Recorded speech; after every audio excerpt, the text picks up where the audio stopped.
Hello once again. You are welcome to the course Human Behavior in Organizations, so HRM 303. And this is session 7. And in this session, we will consider groups and teams. Groups and then group development. What is a group?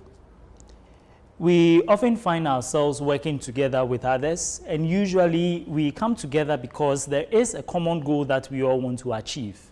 Let's look at the definition of what a group is. We say that it is defined as two or more interacting and interdependent individuals, and the rest continues. But let's take note of the very key terms here.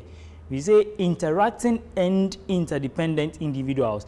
Therefore, if we have just people standing together waiting maybe for a vehicle, we cannot say that it is a group because there is no interaction going on there. There is no interdependence over there.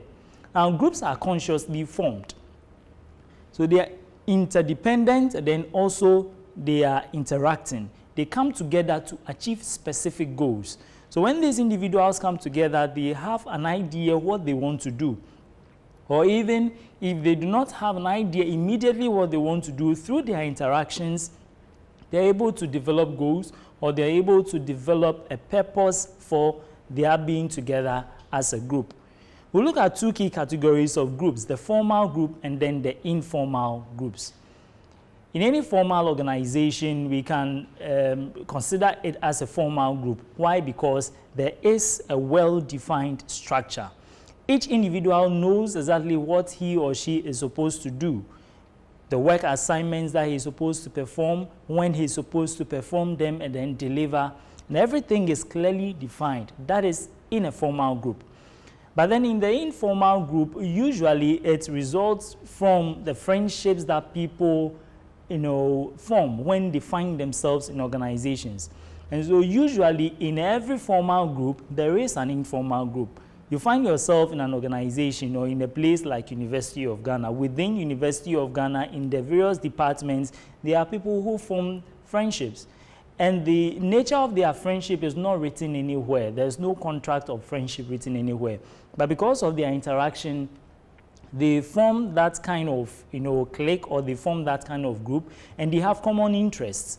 So at times you see people going together to eat, they go for lunch together. When it is birthday, they celebrate it together. So those are the informal groups. There's no well-defined structure, and it occurs naturally because of the friendship and common interests among individuals working in organizations.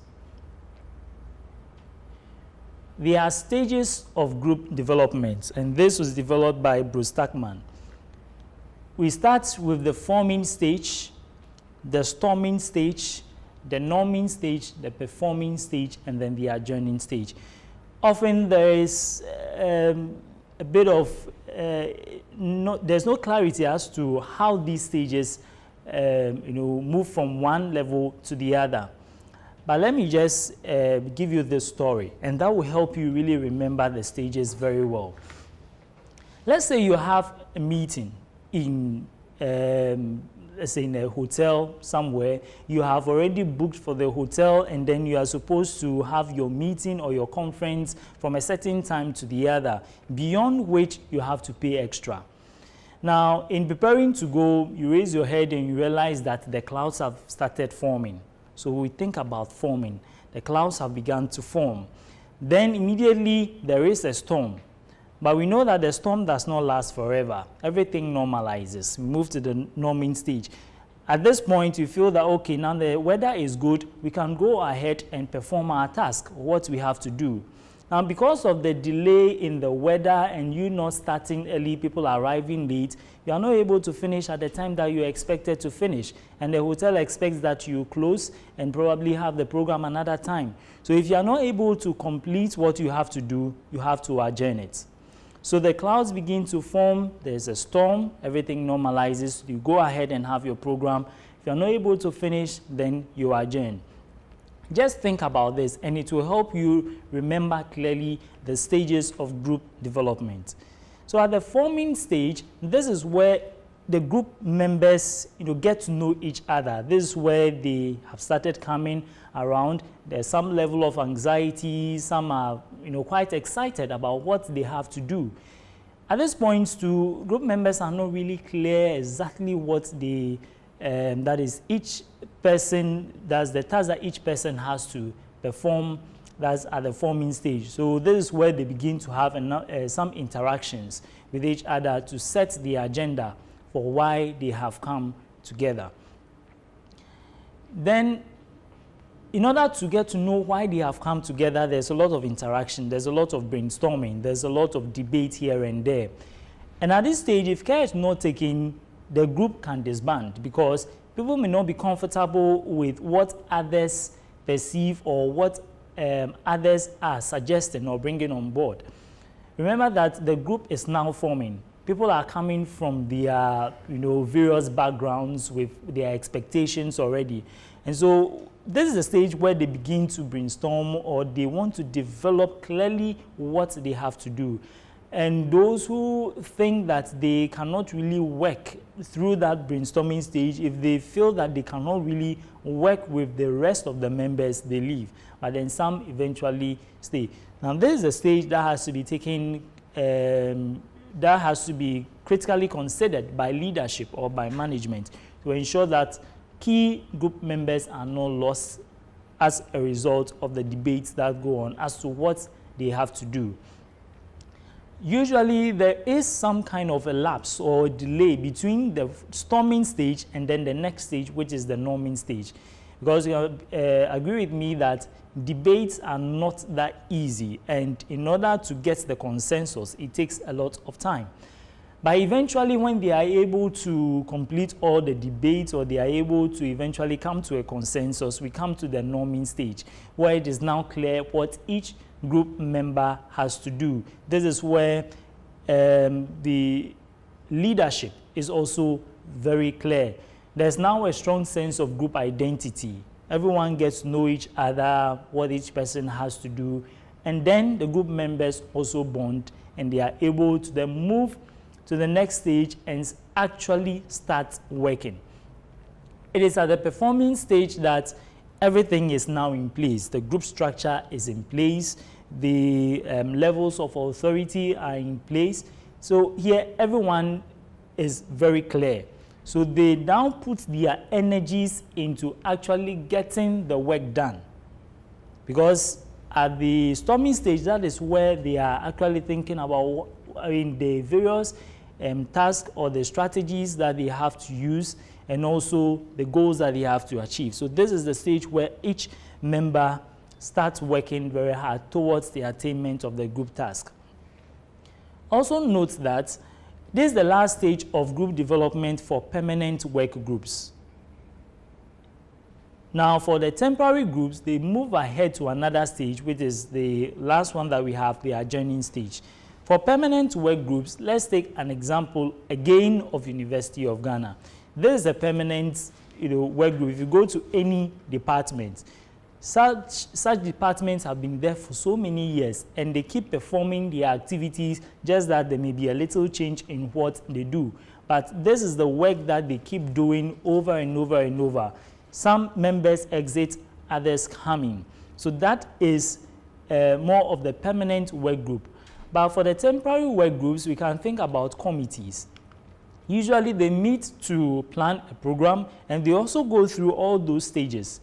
But then once the program is done, that is at the performing stage, they may take a break and then come back another time, that is they adjourn and then come back another time in order to continue with the activity or to start the activity all over again. At the adjourning stage, usually because the team members or the group members know that they may be coming back, there are a lot of reactions. Some people are very sad, others are really happy and very proud about the work that they have done. And then others may be especially sad because of the loss of companionship. But of course, in our modern day, because of the telephone, because of WhatsApp and other social media, usually that is not felt so much because people have their groups that they continue to chat on. And so the discussions always continue. Let's now look at the factors determining group performance and satisfaction. How can groups perform very well? What are some of the key factors that we should take into consideration? There are external factors that may be imposed on a group. Groups work within the organizational setting, and so the immediate external environment for the group is the organization itself. In the organization, there are certain rules, there are certain norms, there are certain regulations that are formal, and these should be followed by the group members. They cannot decide to create a whole empire on their own. They have to go by what is within the organization. And so the immediate external environment also impacts on the group. And one of the ways is that if the organization itself is very cooperative, then groups will be able to perform their roles very well. But then in an environment that is not cooperative enough, then it becomes very difficult for the group to really be effective, for them to really perform their roles very well. We can also talk about the general physical layout of the group's workspace. If the physical environment that the group has to work is not conducive enough, we talk about the temperature of the room, we talk about the noise levels, the lighting levels. If all these are not adequate enough, or if they are not in their right quantities, then the group will not be able to be in the right position to deliver as expected. We also talk about the group member resources. The group member resources here, we are looking at the individual group members, and then their skills, their talents, and then their competencies that they are bringing on board to the group's work. So the group's work performance potential depends to a large extent on the resources each individual brings to the group. So they are bringing to the group their skills, as their experiences that they have. Now, if the group members are well experienced, if the group members are very skilled, or if they really know what they are about, then obviously the group will perform very well. In every group, people interact, and in course of their interaction, it may happen that one will step on the toes of the other. People will be at each other's throats just because of their differences. We are all not the same in every group or in every organization we find ourselves in. So conflicts usually arise. And so what is conflict? We say that it is a perceived incompatible difference that results in some form of interference or opposition. It is perceived. It may not necessarily be a real difference.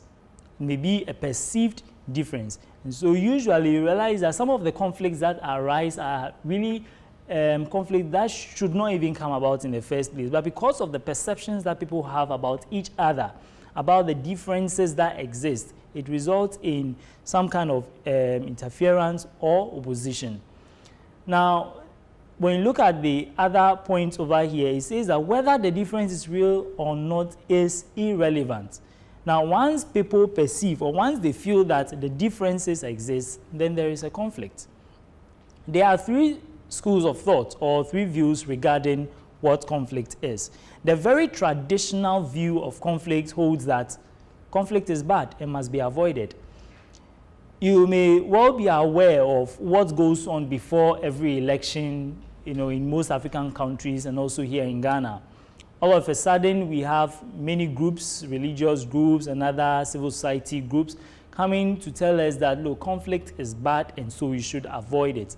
Or even at the organizational level, we are told that, hey, conflict is bad, you don't have to fight, and so you don't even have to argue.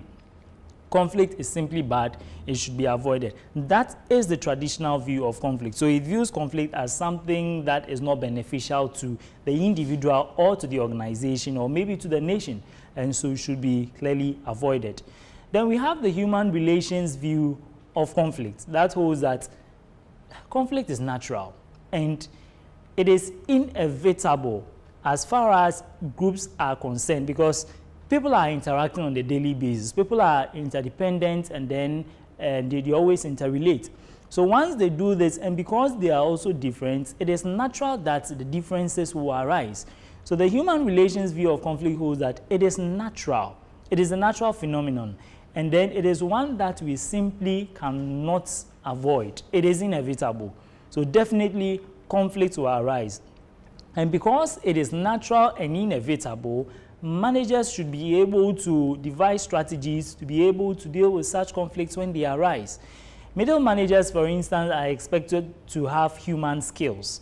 And those human skills should enable them to deal with the, we call something the disturbance handler role of a manager. So the manager should be able to deal with the conflicts or the disturbances that occur as people interact in organizations, so that once it is resolved, everyone is then focused and they are able to carry out their activities.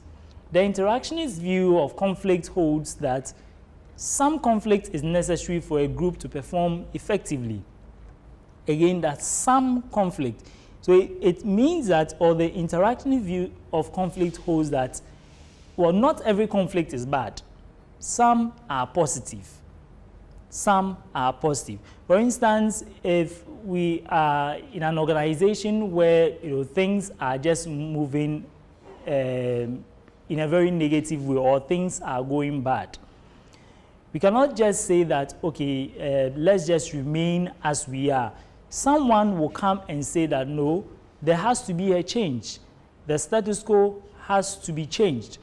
Now, that in itself is a form of conflict, because it is not in line with the way everything is being done currently. So that is an example of conflict that may be necessary for a group to perform effectively. So if you are able to change from the current way of doing things to a better way of doing things, in the beginning there is some kind of conflict, but then it results in something very positive for the organization. At this point, we have here the group or the session activity.